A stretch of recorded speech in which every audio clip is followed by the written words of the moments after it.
Name confused. By Enchanted Nightingale. Chapter 46. Dead End.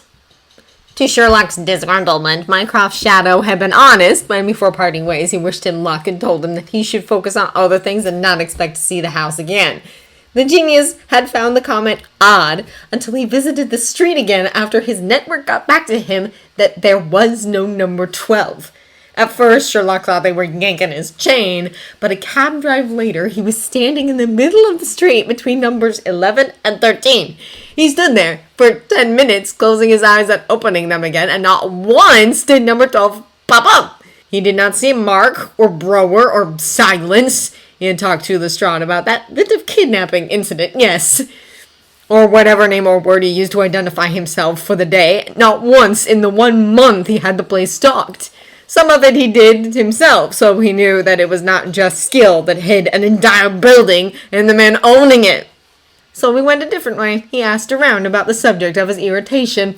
He asked the neighbors, the shop owners, the old people playing chess in the park across from where number 12 should have been. He asked about the green-eyed man around the offices downtown in London and a contact or two he had in the army. The answers he got frustrated him more than helped him. Miss White, down at the corner bakery that also doubled as a cafe for the neighborhood, had told Sherlock what a nice man the green-eyed assistant was, and how she once heard Mr. Albert from Grimmauld number 5 call him Rupert. Mr. Albert told Sherlock all about Rupert's skills with carpentry and how the green-eyed man helped him fix his bookcase after his house was broken into. After that, he had case after case of Mycroft's assistant helping people, however directly or indirectly, around the neighborhood, across the city, across the country. His few contacts at the military turned up empty-handed with just a suggestion that maybe the man was in special ops, something Sherlock could not check on just yet.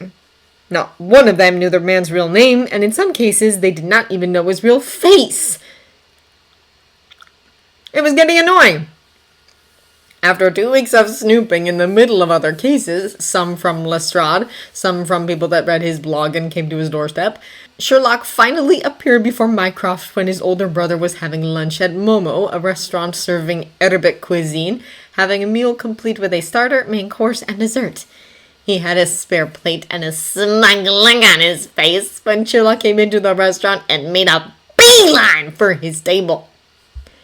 "Do you need something, Sherlock?"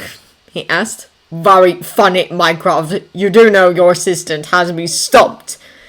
"Yes, I gathered that," the man replied, continuing with his meal. "Would you like something to eat? The menu is excellent. I believe you have visited once or twice. That case you had with the widow and the thieves." "I know you read my blog." "I also comment on the articles." "Who is he, Mycroft?"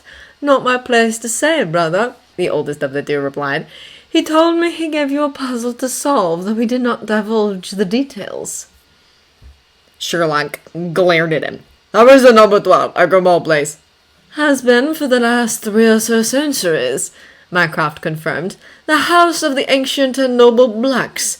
The direct line is extinct, I'm afraid." "Sirius Orion Black was the last member. I checked the registry once I tracked down the crest. There was a manhunt issued for his arrest, but 2 years later there was a small announcement that he was innocent and killed during the terrorists' attacks."